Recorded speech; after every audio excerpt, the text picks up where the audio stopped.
From Hollywood, California, we bring you Jean Hersholt in a new Dr. Christian drama called Have a Heart. Presented for your enjoyment by the Cheesebro Manufacturing Company, owners of the trademark Vaseline, and producers of Vaseline Petroleum Jelly, Vaseline Hair Tonic, and other Vaseline specialties. It's probably a safe guess that there is not a woman listening tonight whose hair would not be benefited through the use of Vaseline Hair Tonic. Waves take better and last longer. The hair grows softer and more lustrous with regular Vaseline Hair Tonic care. Check this statement for yourself. Get a bottle of Vaseline Hair Tonic before you next shampoo your hair. A few minutes before the shampoo, massage Vaseline Hair Tonic generously on your scalp, following the simple directions enclosed with each bottle. Then, with your scalp well stimulated, steam the head for 10 minutes in towels wrung out in good hot water. Then shampoo and see for yourself what Vaseline Hair Tonic has done for your hair by the time you've dried and combed it. How much softer and how much more lustrous it looks. Remember, Vaseline Hair Tonic is different. It contains no harsh ingredients nor anything which might dry the scalp. It supplements the oils that nature intended to keep the hair live-looking and manageable. Yet, Vaseline Hair Tonic is extremely economical. The 40-cent bottle contains enough Vaseline Hair Tonic for several scalp treatments. Get a bottle today at any drugstore.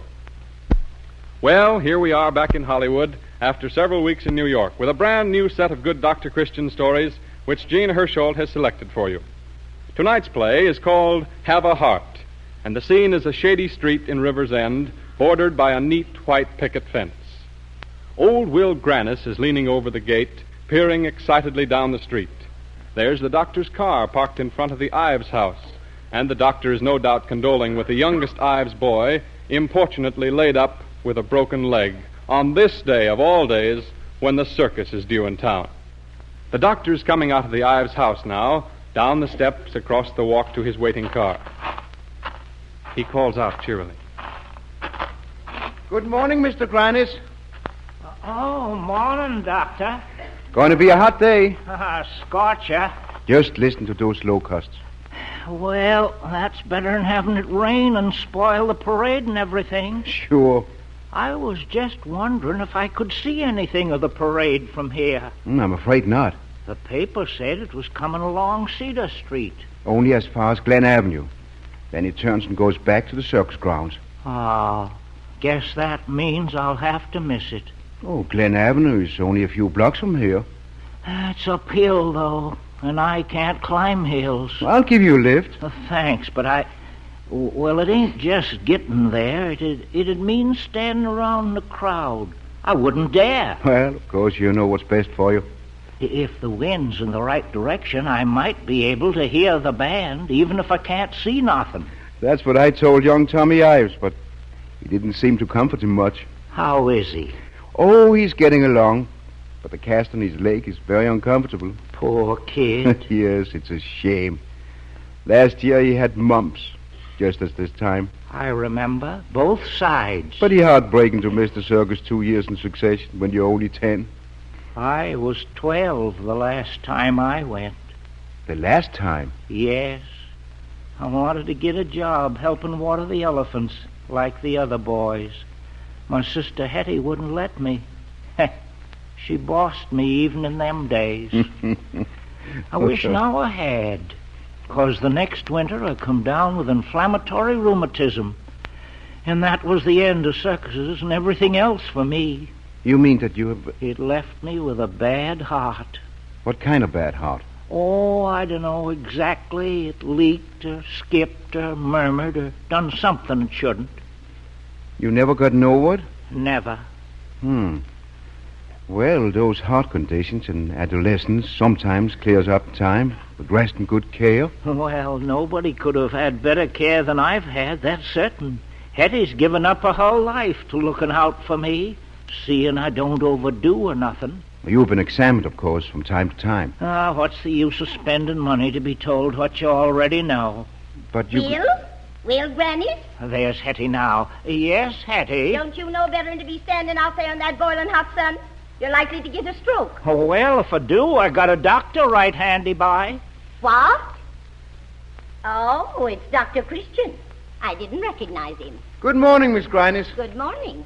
Will, Come on in out of the sun. I'm just chatting for a minute with the doctor. Well, come up on the porch where it's shady and you can sit down. Will you, doctor? I'm afraid I must be running along.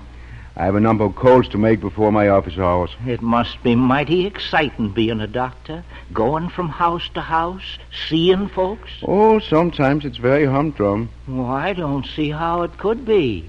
Of course, never having had any kind of a job myself, all right, I'm coming. Do you suppose your good sister could be prevailed upon to give me a drink? Depends on what you mean by a drink. Oh, just plain H2O. Oh, then I'm sure she would. Come on in. Take it easy now, coming up the steps. I ain't hurrying. Here, sit down. Get your breath. The doctor wants to know, can he have a drink of water? Why, of course. Oh, never mind if you're busy. Oh, I'm not busy. Oh, you were just about to shell these peas for dinner. I know. No, you're wrong. I brought him out here for Will to do. Oh, so he's the pea sheller of the family, huh? Yes, and the bean stringer and the potato parer. And I wind the clocks. Oh, you'd be surprised how useful I am. You do a lot, considering. A lot of sitting around. At least you have time to read. That's one thing I envy you. Oh, I read aloud to him every evening. While he smokes? What luxury? Well, no. I mean, I don't smoke. No?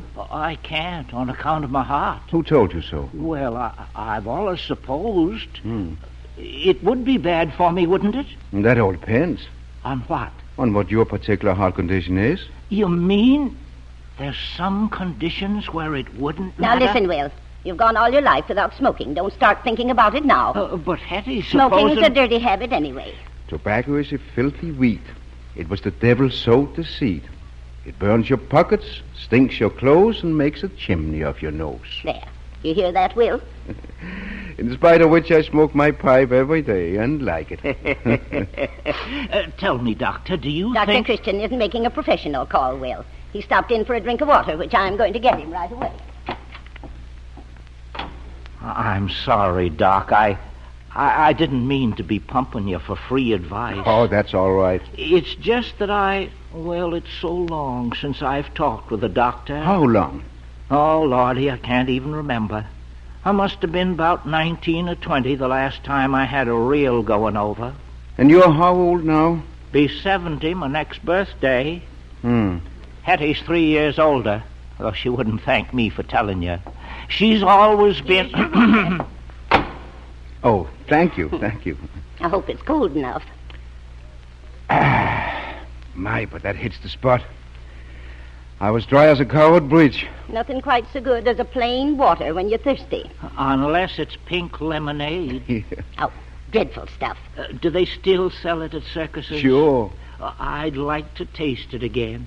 Couldn't you bring him some, Miss Grannis? I? Well, you're going to the circus this afternoon, aren't you? Why, No, I hadn't expected to. Well, she thinks she ought to stay home with me. Oh, nonsense. What's the use of your both missing it? Well, that's what I tell her. Well, I've always made Will my first consideration. Well, then, do him the favor of going. What? So he can hear all about it afterwards. Yes. Oh, why, I hadn't thought of that. Look, there's a ticket for the afternoon show. I bought it really for myself, but I can't possibly get away to go, so you take it. But I can't No go but with him. about it. You're going to the circus. But Will... Oh, he'll be all right. Sure, don't you worry about me. I'll shell peas and read the paper and take a nap.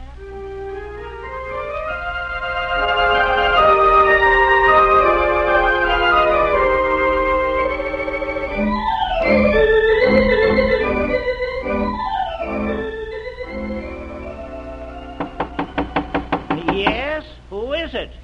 Peanuts, popcorn, lemonade. Well, Dr. Christian. Good afternoon. Well, I didn't expect to see you back here again today. Oh, I brought you something. You did? What is it? Peanuts. No. Yes, sir. Fresh, roasted peanuts. 5 cents a bag, straight from the circus ground. Oh, I was driving by and I couldn't resist buying some. Don't tell me you got them in that big black case. No, that's something else. The peanuts are in my pocket. Well, come on in and help me eat 'em. It's cooler in the house than on the porch at this time of day. Your sister got off all right? Yeah, an hour ago. Good. What's in that case? A sewing machine or a typewriter? Neither. It's a cardiograph machine. Graph? Ever hear of one? No. Well, this machine records the action of the heart. Oh, like an X-ray? No, these are motion pictures, you might say. Motion pictures? Why, I don't quite see... Well, wait a minute, just to show you here. Here's some pictures I made yesterday of a patient's heart. Huh. They look like these charts showing how the prices move in the stock market. Yeah, breaks and all. Why, there are breaks in the line, ain't there? At regular intervals. Is that where the heart misses a beat? Something like that. You see, in this particular case, the patient is suffering from a ventricular block. What would my heart look like on paper, do you suppose? Want to see? Well, I was just... Oh, I'll do a cardiograph of you if you like. Oh, no, I didn't mean that. Oh, I'll be glad to. In fact, just between you and me, I'm looking for excuses to use this machine. Yeah? Yeah, it's brand new. I've only had it a few weeks, and it's perfectly marvelous. The most wonderful thing of its kind that's ever been invented. Well, of course, if you really want to take a picture of me... Oh, a complimentary sitting. No obligation. Thanks. Then, if you like the proofs, you can have others made up to give away to your friends as Valentines. Written straight from the heart. All right, now. You lie down over there on the sofa, and I'll get the apparatus set up. Do I have to get undressed? Yeah, just roll back your sleeves and roll up one leg of your trousers and open up your shirt a bit. Okay. Now, let's see. First, I'm going to listen to your heart. Then I'll do the cardiogram. By the time you have a plate attached to your wrists and to your ankle, you'll feel as if you were going to be electrocuted. But I can assure you it's a perfectly painless proceeding. Now, let's see. You'll have to take your watch off. And if there's a radio in the room, we must attach that, and then I'll get busy with it.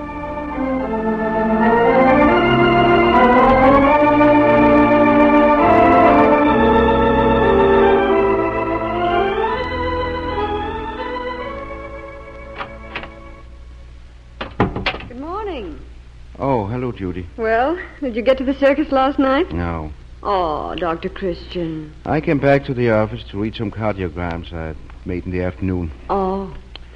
Now that I've read them, I don't know what to do. Call in a heart specialist. Oh, there's nothing the matter with the man. What? And you missed the circus for that? Yes, his heart is as good as yours and mine. Ah. Who is this patient? It's old Will Grannis, Judy. Oh, Miss Hetty's brother? Yes. You know him? Oh, well, no, not really. I've seen him, of course, lots of times. Sitting on the porch or in the window. Where he spent the last 57 years. 57 years? No. Yes. Ever since he was 12 years old, Will Grannis has hardly stirred from that house. Oh, but why? He's never been able to work or play or go places. Or do any of the things that other men do.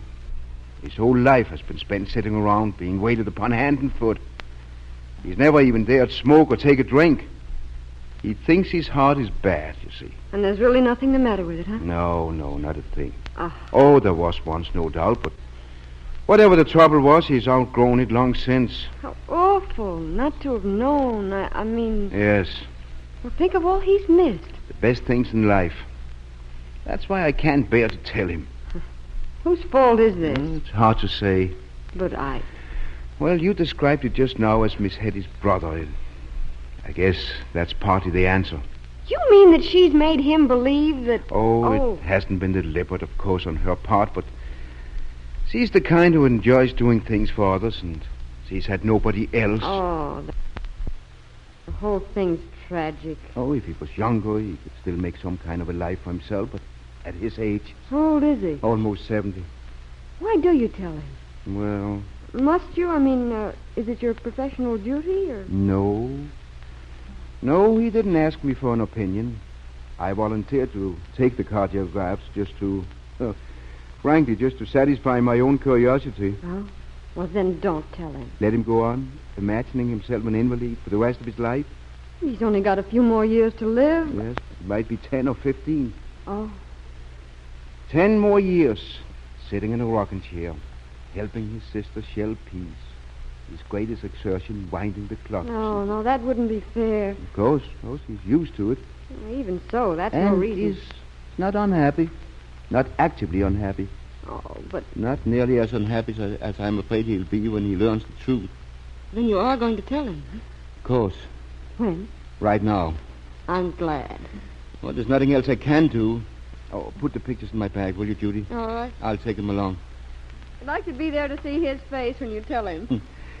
It's Miss Hetty's face I'm thinking of. Yeah. I just wonder...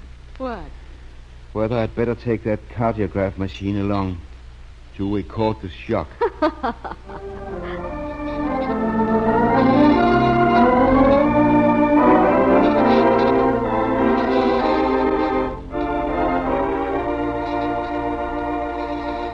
It's intermission now in our Dr. Christian play, and while waiting for the next act, we would like to have you meet a guest who has something to say that we think will interest you. I have 3 growing sons and a husband to care for. And you know how men are when they catch cold. Why, I used to dread the coming of winter just for that reason. But a friend told me about Vaseline jelly. And am I thankful. Now, whenever any one of us feels a cold coming on, we put a little Vaseline jelly up each nostril. This lubricates the nasal passages and certainly helps to ease that stuffy, dry feeling. And I've discovered another grand use for Vaseline jelly. For a dry, raspy throat that so often follows a cold, there's nothing like a teaspoonful of Vaseline jelly. Vaseline jelly has been such a help to me that I'm certainly glad to tell others about it. Yes, when you have a cold, you can depend on Vaseline jelly for relief. It forms a thin protective film that lubricates the nasal passages. It soothes the irritated membranes and promotes quick healing. Vaseline jelly is absolutely pure, absolutely safe. Use it freely. Always keep a convenient 10-cent jar or tube in your medicine cabinet.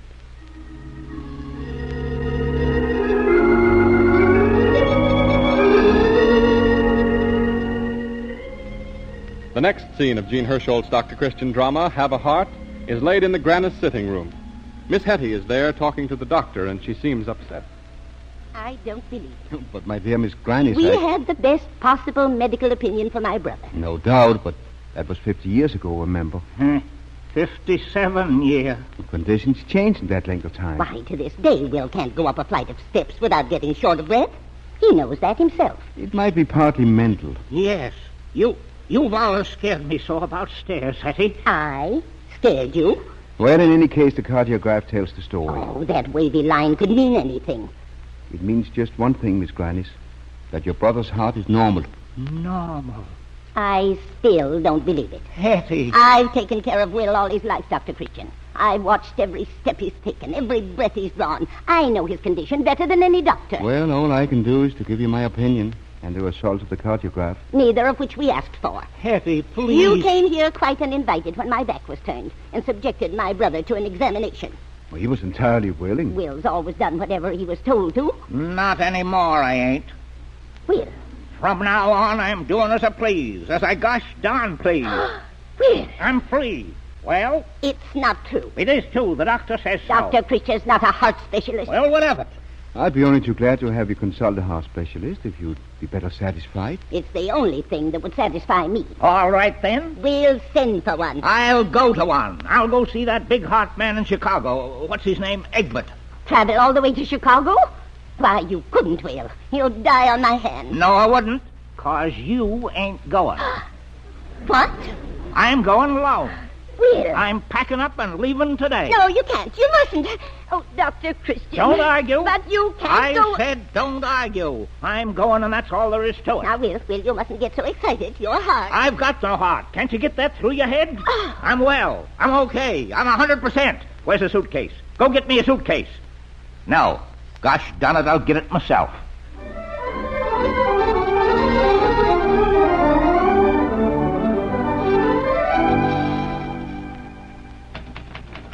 I'm afraid I'll have to ask you to do this letter over again, Judy. There are several mistakes in it.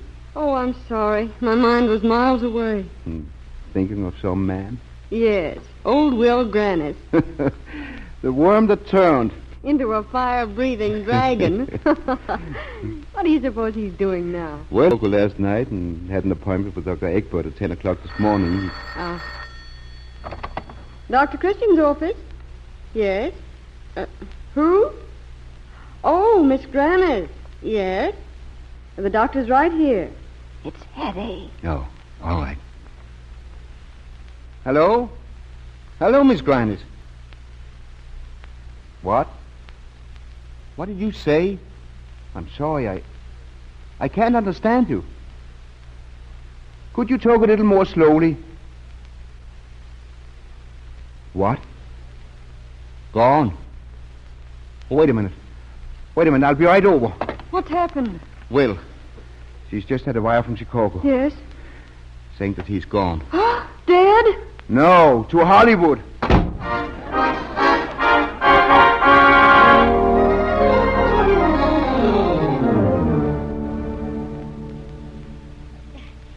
Now, just try to calm yourself, Miss Grannis. Calm myself when my brother is 5,000 feet up in the air, flying to Hollywood. He took a plane? Here's the telegram. Let's see. Egbert confirms Christian's diagnosis. I'm going on... Binge to celebrate. Start by plane today for California. Well, he doesn't say Hollywood. Well, where else would it be but Hollywood if it's a binge? Oh, you might be right. I'll notify the Hollywood police at once. What for? Why, to hold him till I can go out there and bring him back. He doesn't need anyone to bring him back. If he can go out alone, he can come home alone. But suppose he doesn't. Doesn't what? Come back. Suppose he stays out there. He can't stay very long without money. Oh, he's got plenty of money. He's drawn his entire balance from the bank. Are you sure? I called the bank just before you came in. Oh. Why, with what he's got, Will could stay away for a year. Then let him. What? He wants a fling, let him have it. But he's 70 years old. Not too old to sow a few wild oats. Dr. Christian. You should be glad, Miss Hetty. Glad to see him make a fool of himself?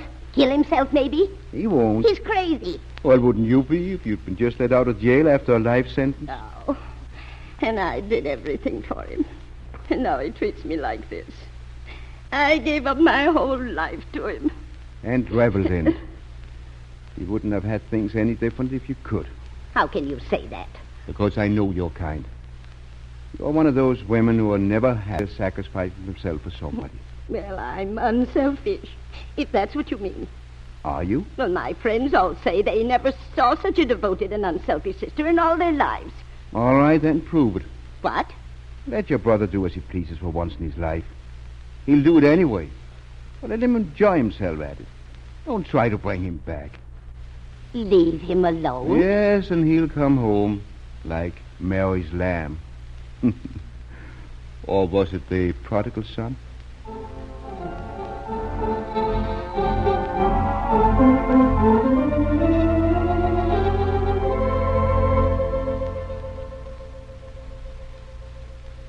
How high is it, Dr. Christian? Normal. Oh. If anything, a little below normal. But it was up a few weeks ago. Oh, come now. That was months ago when you had that letter from Will with the pictures of Bally. Yes. That's nothing. That sent my blood pressure up a bit, too. Then you don't think that... I'll go. Oh, thank you. Yes? Will! Dr. Christian. Well, I'll be... What are you doing here? Hetty ain't sick, is she? No. Much to a disappointment. Good. I was Here afraid... is it, Doctor. Sit down. Who's there? It's me, Hetty. Who? Me. Will. Yes. Well, Hello. How are you? I thought at first it was your ghost. Pretty healthy-looking ghost, I'd say. My gosh, man, you look 10 years younger than when you went away. And I feel it, believe me. Well, you put on weight and you're brown as a berry. Tain't just in my face and neck, neither. It goes all the way down. Will. I got this tan in the South Sea Islands, laying on the beach with nothing on but a sarong. Oh. That was about the only place where I did do much laying around, though. The rest of the time I was on the jump. Do you know how many countries I visited in the past year? 27. No. Yes, sir, 27. And sampled the food and drink of every one of them. It's a wonder you're still alive. Say, Doc, did you ever try this Mexican drink they call tequila? I've heard of it. Well, I'll give you a demonstration sometime. I brought a bottle back with me. Now, you take some salt and I didn't know you went to Mexico. Oh, there's lots of things you don't know about my trip. I worried about you so, Will. What for? I was so afraid something would happen to you in one of those foreign countries. Bubonic plague Or matrimony. Oh, I never thought of that. Well, I did. I looked them over pretty carefully. Will? And then decided against it. Oh, thank heaven. There was a little gal in Delhi, though. Where? The capital of India. Oh, you mean Delhi. No, sir. Delhi. They taught us in school that it was Delhi. Yeah, well, that's old-fashioned. It's Delhi now. Rhymes with jelly. Oh. Himalayas has gone out of style, too. It's Himalayas now. Yes. And you don't say Port Said, it's Port Said. The wickedest city in the world. Nah, that's an exaggeration. Why, I saw places in Marseilles and Singapore that... I'm glad you had a good time, Will. You certainly were entitled to it. Good time? Listen, Doc, I packed more fun into this 1 year than most folks have in a lifetime. Why, if I never stir out of this house again, I'm still ahead of the game. Well, that's wonderful. I hope now you will be satisfied to stay at home. Well, I guess I'll have to, 'cause I'm broke. You've spent all your money? Every cent. Nothing left from old age. I suppose I'll be expected to provide. You wouldn't mind, would you, Hetty, taking care of me? Well... I'll do all I can to be useful. Shell peas, wind the clocks. You smoke? Yes, but only tobacco. Only? Yes. But the next time I go round the world, I'm going to try opium. And this stuff that the Arabs call hashish. Will, please. After all... After all, brother, have a heart.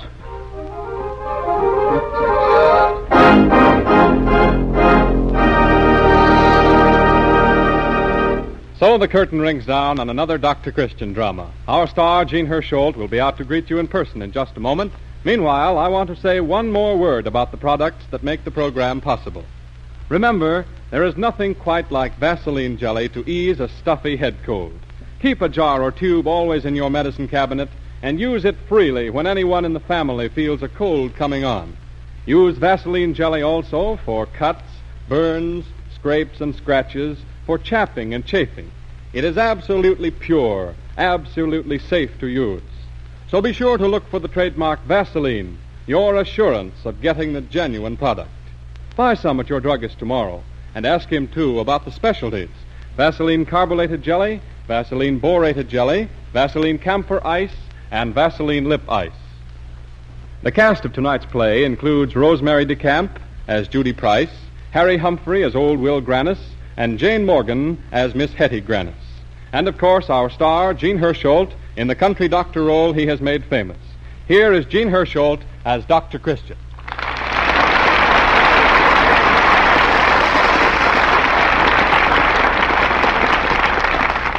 Dr. Christian, what kind of story have you selected for next week's play?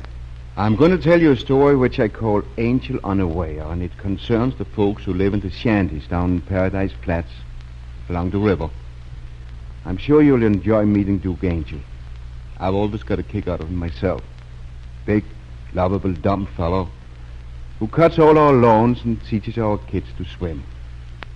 Until next Tuesday, then, I'll say good night.